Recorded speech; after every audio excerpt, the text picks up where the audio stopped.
여러분 안녕하세요. 컴퓨터 사용에 어려움을 느끼신 경우가 있으신가요? IB96 채널에서는 컴퓨터를 켜고 끄는 완전 기초부터 활용까지 단계별 커리큘럼과 실제 활용법 강의를 통해 완성할 수 있습니다.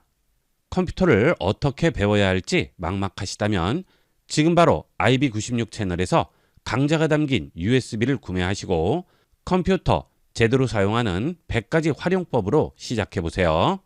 구매 방법은 본 영상 하단 제품 보기를 누르시고 우측에 있는 제품 링크를 누르시거나 영상 하단 설명란의 더보기 버튼을 누르면 나오는 제품 링크를 통해 구매 페이지로 바로 이동할 수 있습니다. 자세한 구매 방법은 본 영상의 끝에 자세히 나와 있으니 참고해 주세요. 윈도우 11을 제대로 이용하는 100가지 활용법. 이번 시간은 컴퓨터의 저장 장치를 포맷하는 방법을 알아보겠습니다. 파일 탐색기를 열어보겠습니다. 그 다음 좌측에서 내 PC 선택합니다. 그러면 내 컴퓨터에 설치되어 있는 저장 장치들이 보이게 되죠. 지금 현재 3개의 드라이브가 장치되어 있는데요. C 드라이브, 즉 이렇게 윈도우가 표시되어 있는 드라이브는 OS, 즉 윈도우 11이 설치되어 있는 드라이브죠. 자, 그 다음 나머지 드라이브는 데이터를 저장하기 위해서 추가로 연결해 놓은 드라이브인데요. 이런 드라이브들과 또는 USB 메모리 또는 외장 하드디스크를 포맷을 할 때 제대로 포맷을 해야 좀 더 빠르고 안정적으로 이용할 수 있습니다. 우선 USB 메모리를 꽂고 어떤 식으로 포맷하는지부터 보도록 하겠습니다. USB 드라이브가 보이죠? 이 USB 드라이브를 마우스 우측 버튼 누릅니다. 그리고 포맷으로 들어갑니다. 이 포맷을 하는 이유는 드라이브 안에 있는 데이터를 완전히 삭제하고 이 드라이브를 초기화하기 위해서 포맷이라는 것을 하죠. 지금 이 드라이브 안에 파일들이 들어있는데요. 이 파일들을 휴지통에 버리면 제거가 되겠죠. 하지만 지금 저장되어 있던 파일의 잔상이 남아있고요. 완전히 초기화된 상태가 아닌 거죠. 예를 들어 여러분이 이사를 합니다. 그러면 기존에 있던 집에서 이삿짐을 모두 빼내죠. 하지만 완벽하게 깨끗한 상태가 아니죠. 이사 후에 남은 여러 가지 쓰레기들을 깔끔하게 청소를 하고 도배하고 장판까지 새로 해야 그 집이 완전히 초기화되는 것과 같이 이 드라이브도 동일하게 생각하시면 되겠습니다. 자료만 지운다고 해서 이 드라이브가 깔끔하게 정리된 상태는 아닙니다. 포맷을 해야만 완벽하게 초기화가 되는 거죠. 자, 그래서 포맷을 하게 되는데요. 이 포맷은 마우스 우측 버튼 누르고 포맷을 하게 되는데 파일 시스템을 제대로 지정을 해 주셔야 됩니다. 여기 파일 시스템을 눌러보시면 NTFS, FAT32, EX, FAT 세 가지가 있는데요. 윈도우 11의 경우 윈도우가 설치되는 드라이브는 NTFS로 포맷을 해 주셔야 됩니다. 자, 그 대신 이 NTFS로 포맷을 하게 되면 똑같이 NTFS로 포맷된 드라이브가 있는 컴퓨터에서는 인식이 되지만 이 NTFS로 포맷이 되면 문제가 하나 있습니다.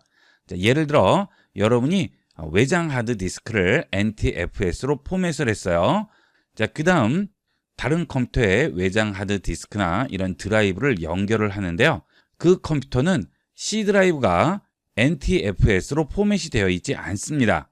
그 경우는 NTFS를 인식을 하지 못하는 거죠. 시스템이 NTFS로 되어 있는 시스템에서만 NTF 포맷을 인식할 수 있습니다. 그래서 이 NTFS는 컴퓨터에 장착되어 있는 드라이브를 포맷할 때 NTFS를 이용하게 됩니다. 자, 그 다음 외장 하드디스크는 그러면 어떤 것으로 포맷을 할까요? 자, 외장 하드디스크는 EX FAT으로 포맷을 해주시면 됩니다. 자, FAT32의 단점은 이렇게 컴퓨터에 있는 파일을 USB 메모리로 복사하고자 할 때 4기가 이상 되는 파일을 복사할 수가 없습니다. 자, 그게 최고의 단점이죠. 자, 그래서 이 FAT32는 예전 컴퓨터에 많이 이용을 하게 되는데요. 요즘은 동영상도 많이 복사하고 하시기 때문에 파일 하나가 4기가가 넘는 경우가 있죠. 그럴 때는 FAT32로 포맷된 USB 드라이브에는 이런 영상 파일 같은 것들을 복사를 할 수가 없는 거죠. 그래서 요즘은 이런 USB 드라이브도 FAT32보다는 EXFAT으로 거의 포맷을 합니다. 이 EXFAT은 용량에 상관없이 복사를 할 수 있어요.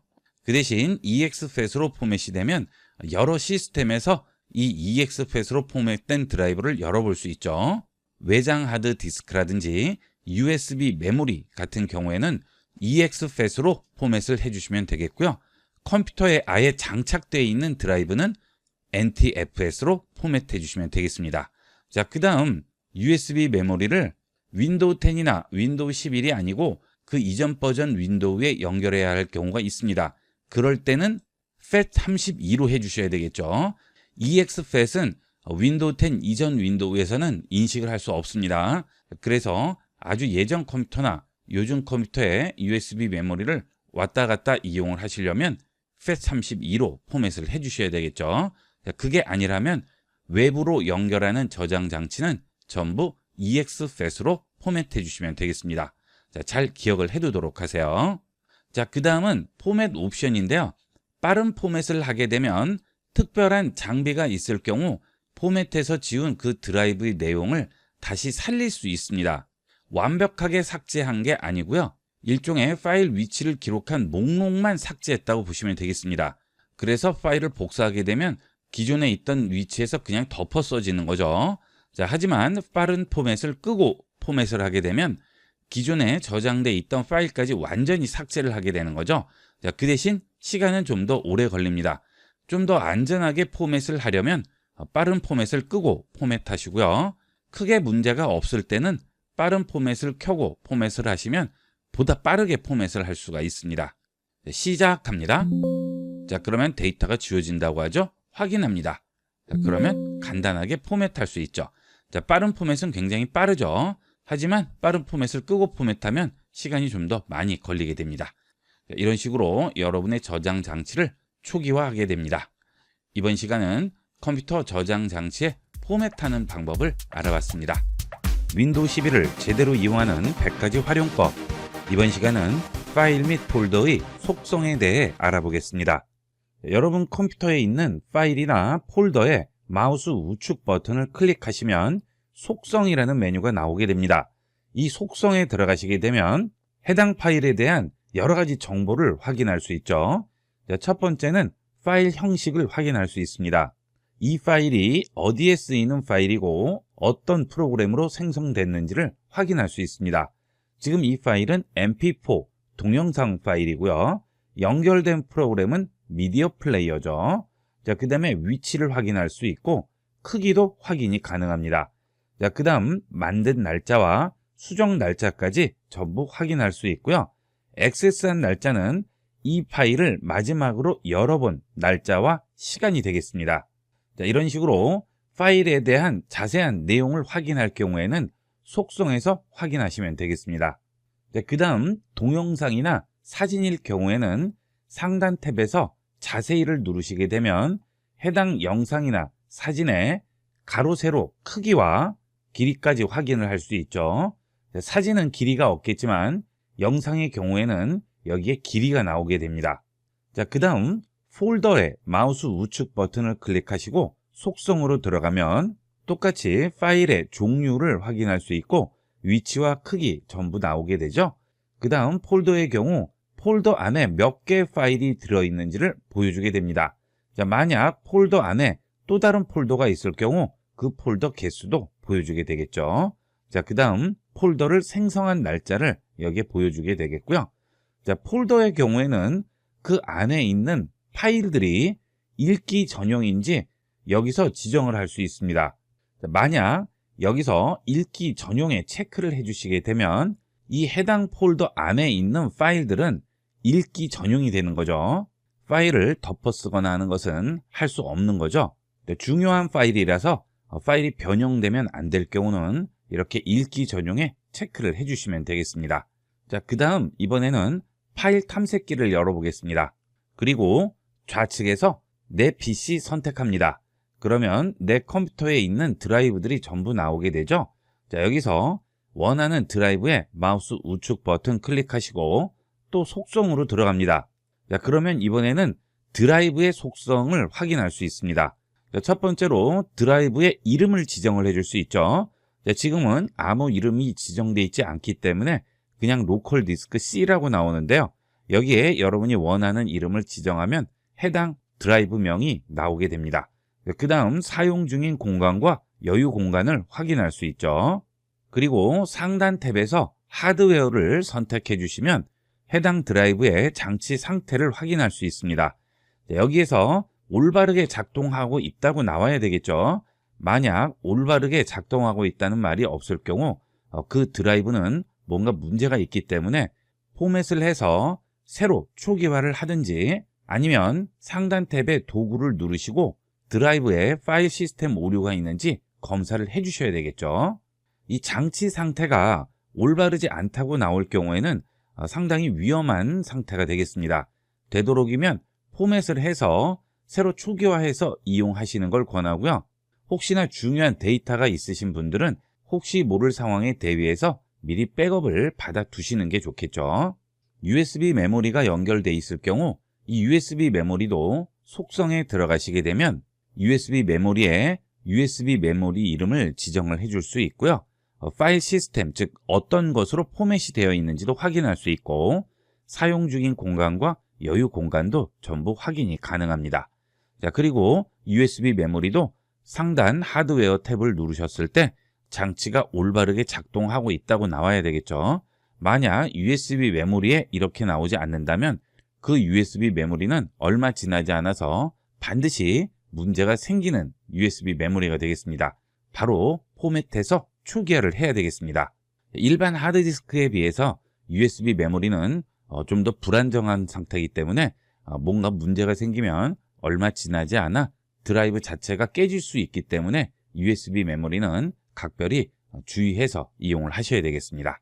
이렇게 해서 이번 시간은 마우스 우측 버튼을 클릭했을 때 나오는 속성 기능에 대해서 알아봤습니다. 윈도우 11을 제대로 이용하는 100가지 활용법. 이번 시간은 윈도우 11과 스마트폰을 연결하여 스마트폰을 컴퓨터에서 사용할 수 있는 휴대폰 연결 도우미 기능을 알아보겠습니다.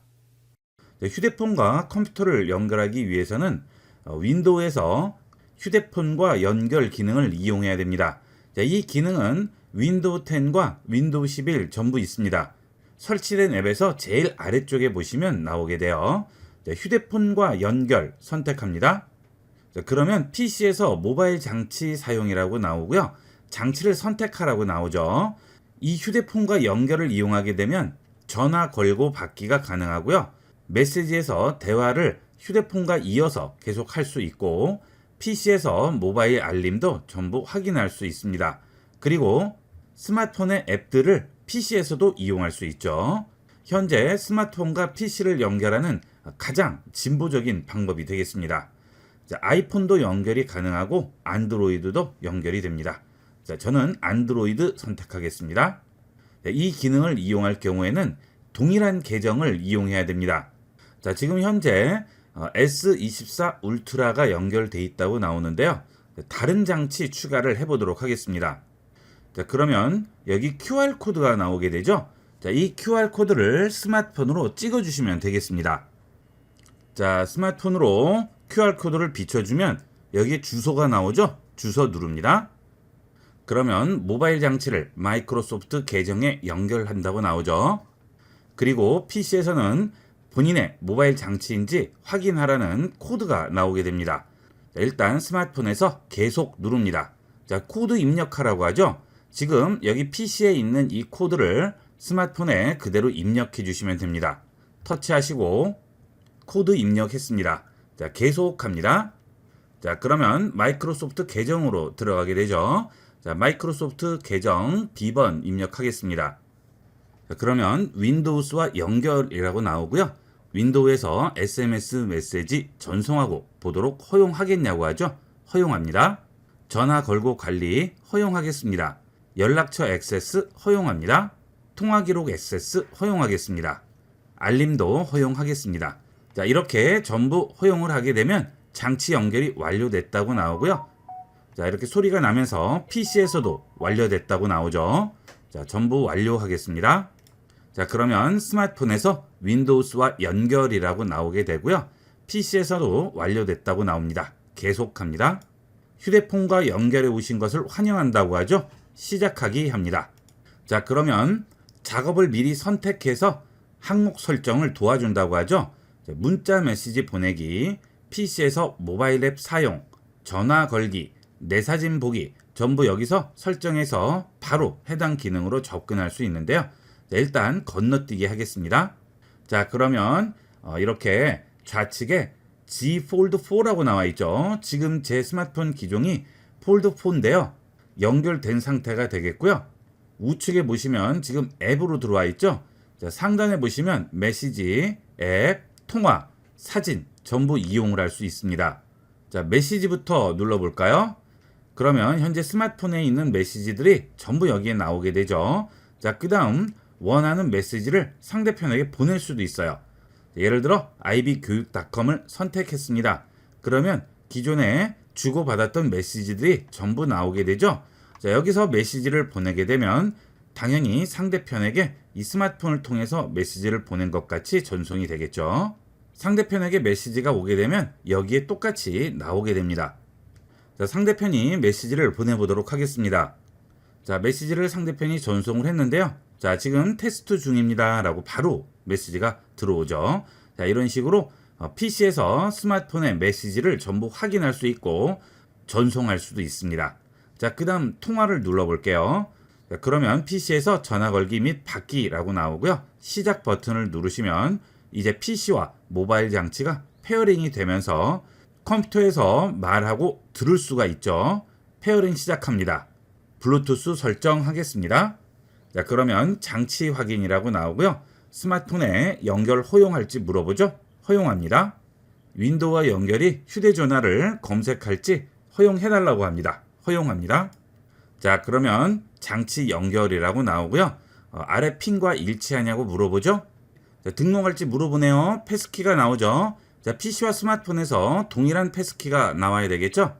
자, 등록하겠습니다. 컴퓨터에서도 이해합니다. 그러면 이제 장치가 연결이 되게 되고 컴퓨터에서 통화하고 들을 수가 있죠. 계속합니다. 자, 그러면 이렇게 전화 앱 화면으로 넘어오게 되죠. 자, 여기서 연락처를 검색할 수도 있습니다. 자, IB라고 입력하면 ib교육.com이라고 나오게 되죠. 자, 이렇게 해서 연락처 검색도 할 수 있고요. 자, 그 다음 직접 입력해서 통화할 수도 있고 부재중 전화도 전부 연결할 수 있고요. 상대편에게 전화가 오게 되면 그 전화를 받을 수도 있습니다. 자, 그 대신 컴퓨터에 마이크와 스피커가 장착이 되어 있어야 되겠죠. 자, 마이크 같은 경우에는 비싼 마이크 필요 없이 다이소 같은 곳에서 파는 3,000원, 5,000원짜리 마이크를 연결해도 아무 상관없이 이용할 수 있어요. 자, 전화를 한번 해볼까요? 자, 컴퓨터에서는 지금 전화 왔다는 표시가 나오지 않는데요. 자, 스마트폰에서 통화해 보겠습니다. 자, 이렇게 통화 연결을 하게 되면 이제 새로운 창이 뜨게 되면서 모바일 장치에서 통화라고 나오게 되죠. 자, 이때 PC로 전송 버튼을 누르면 PC에서 연결해서 통화할 수 있습니다. PC로 전송합니다. 자, 그러면 이제 PC에서 통화를 할 수 있는 거죠. 현재 PC에서 통화라고 나오죠. 자, PC에서 통화하다가 다시 스마트폰으로 통화를 할 거예요. 그러면 휴대폰으로 전송 누르시면 다시 휴대폰으로 통화가 되게 됩니다. 자, 지금 컴퓨터와 스마트폰은 케이블로 연결이 되어 있는 게 아니고요. 무선으로 연결이 되어 있는 거죠.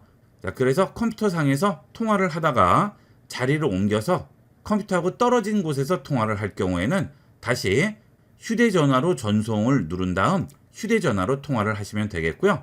자리에 들어와서 다시 PC로 통화할 때는 PC로 전송 눌러주시면 다시 컴퓨터에서 통화를 할 수 있습니다. 전화를 끊을 때는 통화 종료 눌러주시면 전화가 끊어지게 되겠죠. 자, 이렇게 통화와 메시지를 컴퓨터와 스마트폰 상관없이 왔다 갔다 하면서 이용을 할 수 있어요. 컴퓨터 앞에서 작업을 할 경우에는 특히나 편리하게 이용할 수가 있겠죠.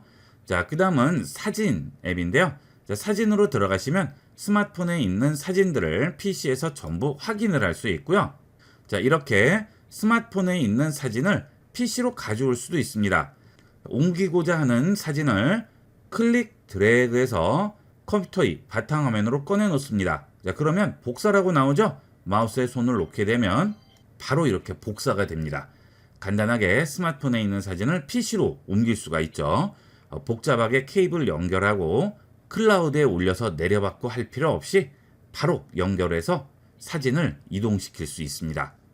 하지만 컴퓨터에 있는 사진을 스마트폰으로 아직은 옮길 수가 없어요. 자, 이렇게 클릭 드래그해서 옮기면 아직 복사는 안 되죠. 자, 이 기능은 앞으로 지원을 하겠지만 아직은 컴퓨터에 있는 사진을 바로 들고 스마트폰으로 옮길 수는 없습니다. 자, 그 다음 앱 버튼 눌러볼게요. 자, 그러면 스마트폰에 있는 앱들을 전부 PC에서 사용할 수 있습니다. 자, 여러분이 스마트폰에서 이용하는 앱들이 있겠죠. 자, 그런 앱들을 컴퓨터에서 그대로 이용을 할 수 있어요. 자, 이 기능을 이용하면 모바일 팩스도 바로 컴퓨터에서 이용할 수가 있겠죠.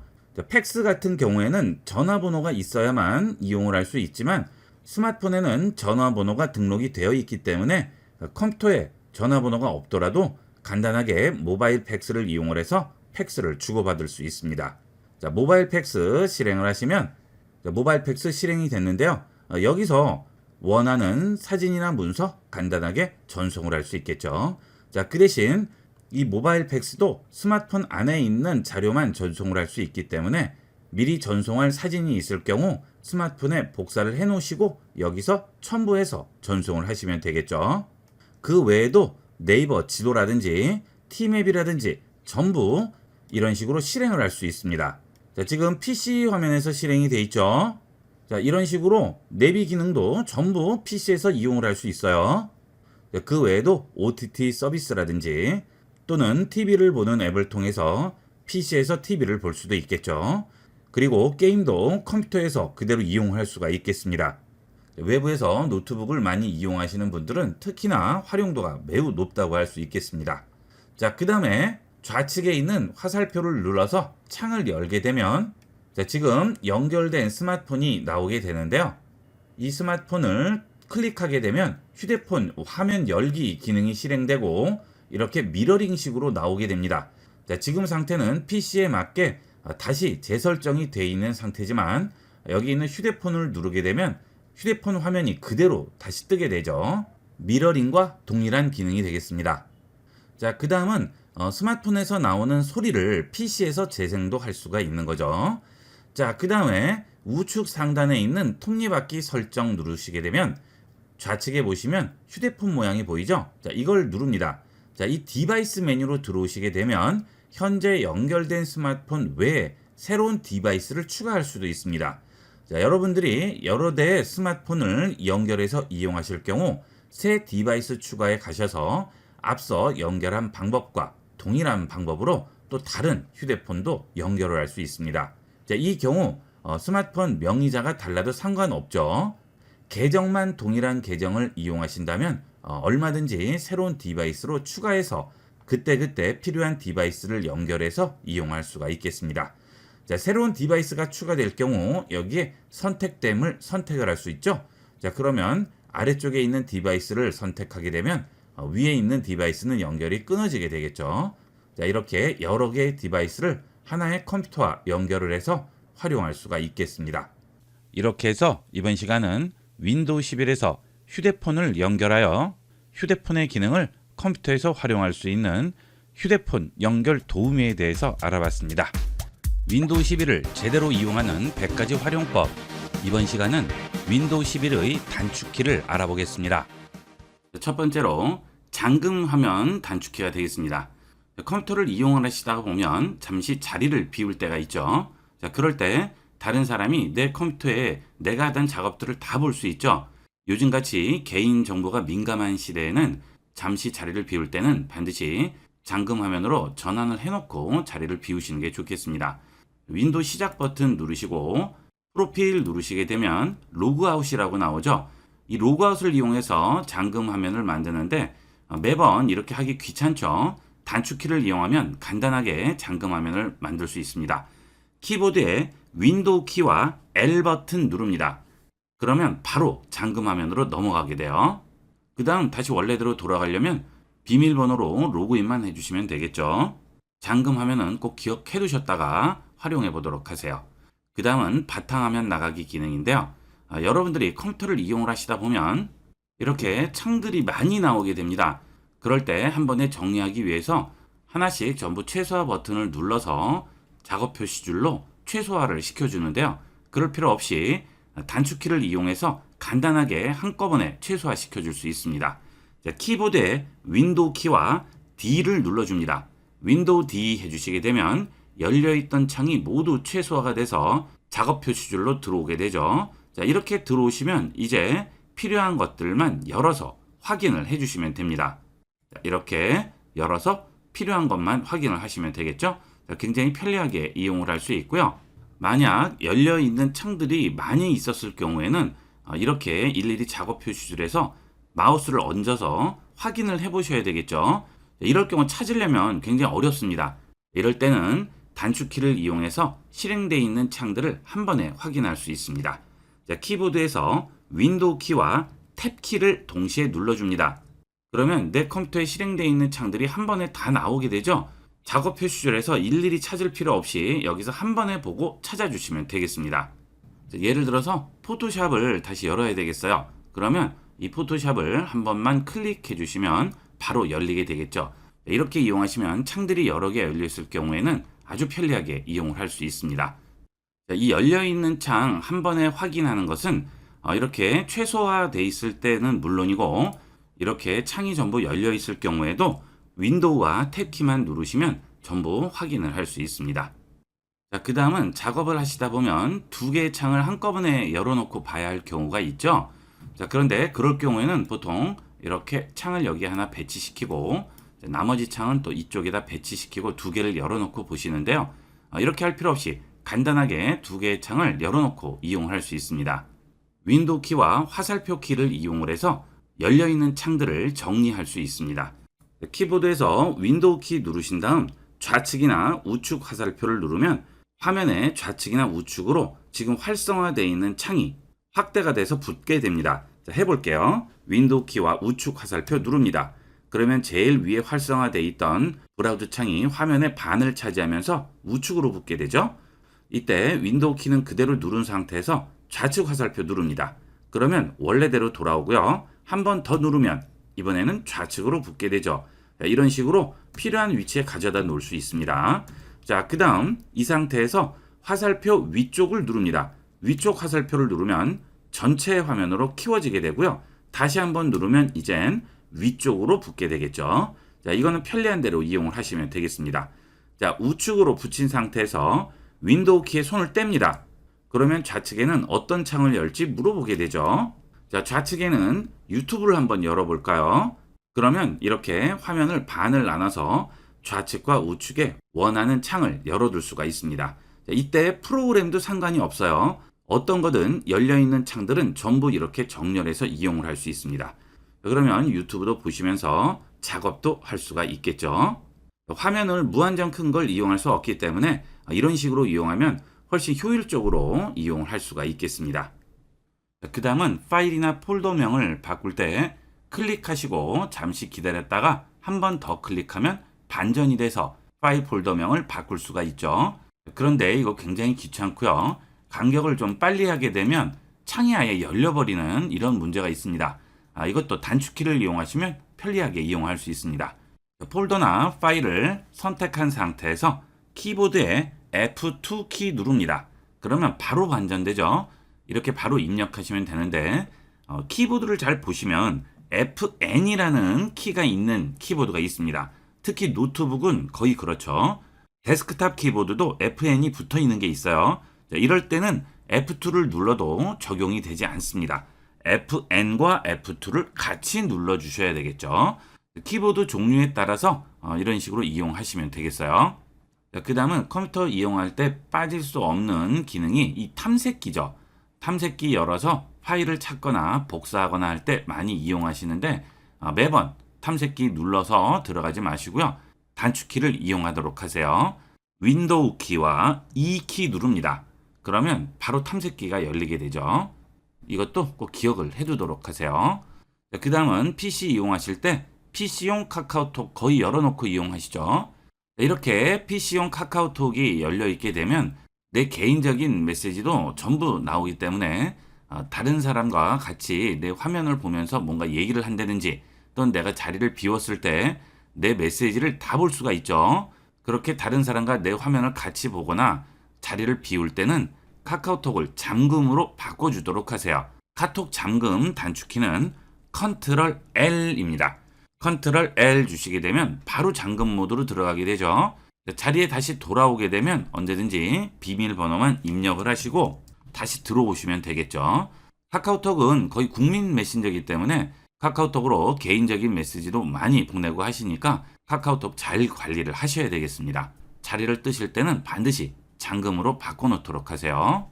그 다음은 윈도우 11에만 있는 기능인데요. 윈도우 11은 받아쓰기 기능이 제공이 됩니다.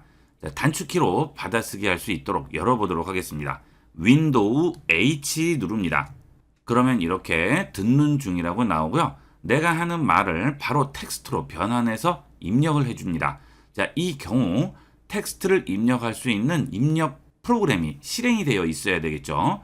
워드패드, 메모장, MS 워드, HWP 이렇게 텍스트를 넣을 수 있는 프로그램이 실행된 상태에서 윈도우 H를 누르면 바로 음성을 텍스트로 변환해 주게 됩니다. 이런 것들은 정말 편리해요. 타이핑을 해야 되는데 일일이 타이핑하기 귀찮죠. 이렇게 PC와 떨어져 있는 상태에서도 음성으로 얼마든지 입력을 할 수 있습니다. 자, 다 입력이 되면 나중에 이상한 부분만 간단하게 고쳐주시면 편리하게 활용할 수 있습니다.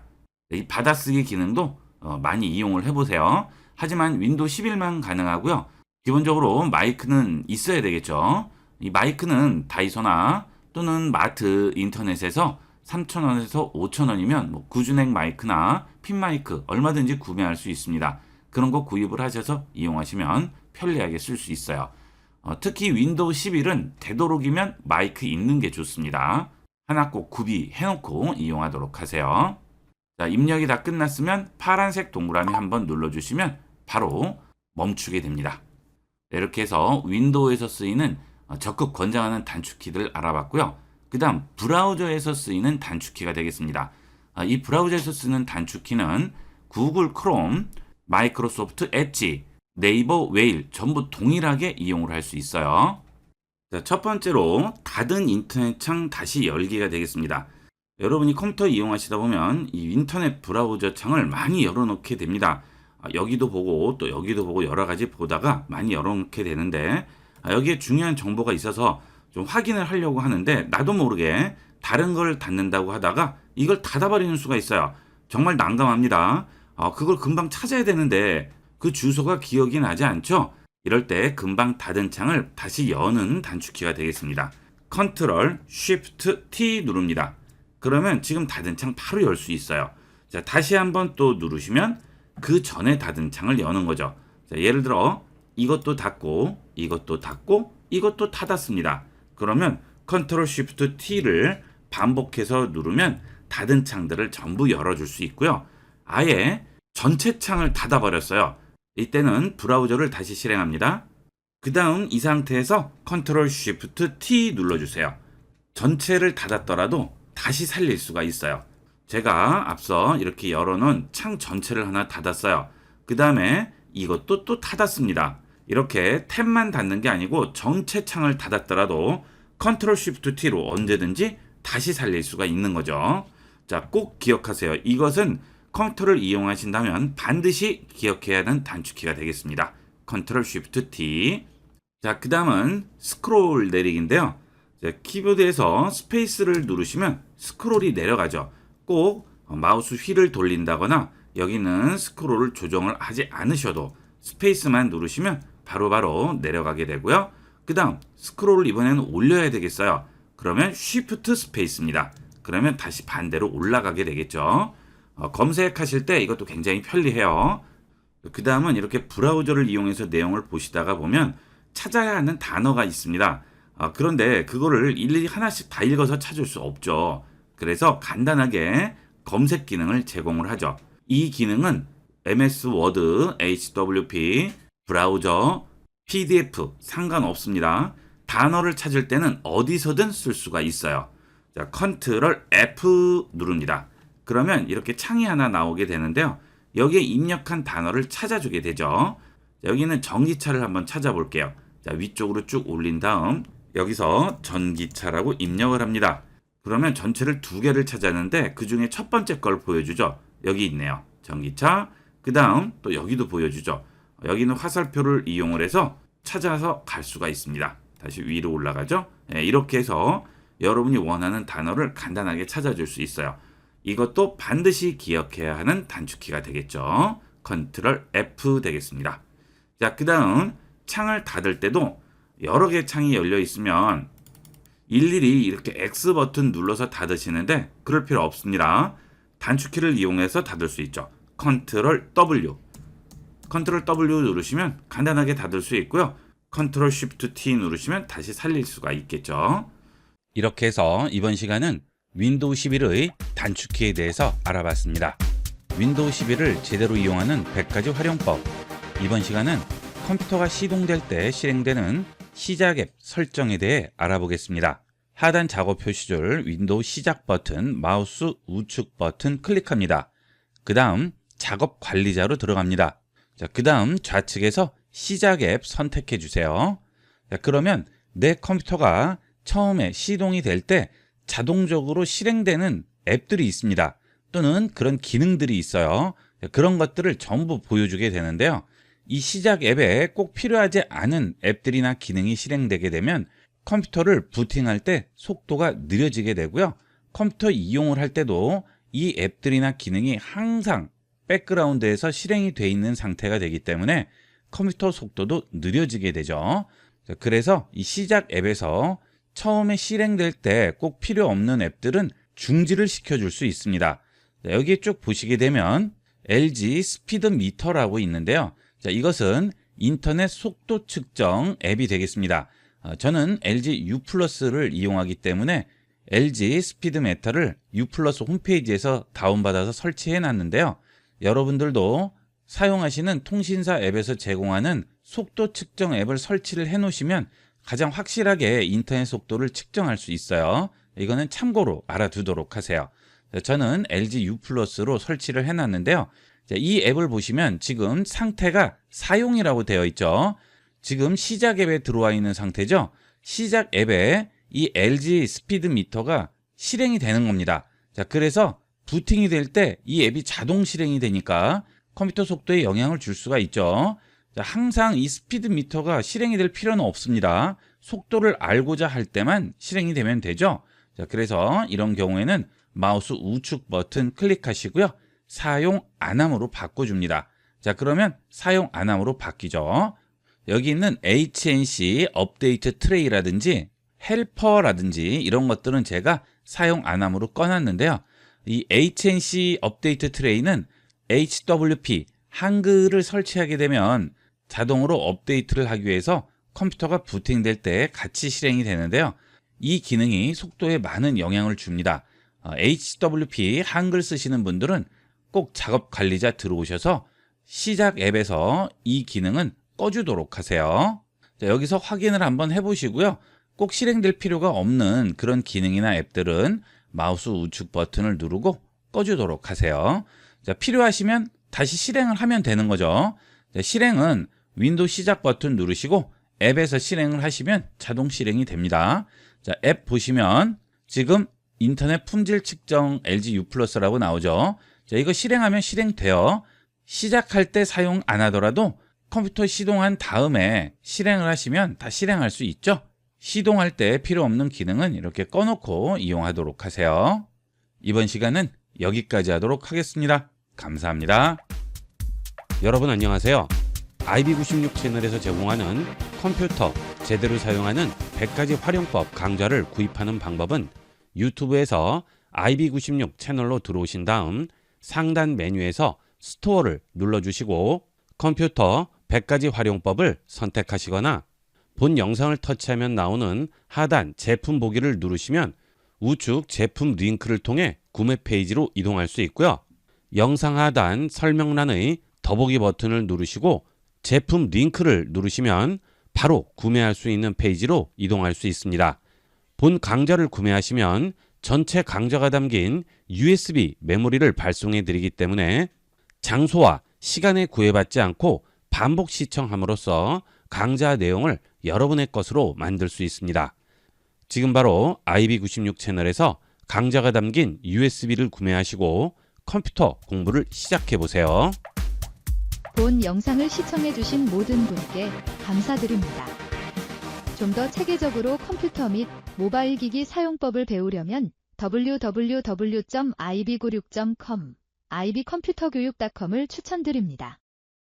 그리고 저희 채널에 구독과 멤버십 회원으로 가입해주시면 좀 더 좋은 컨텐츠로 보답하겠습니다. 감사합니다.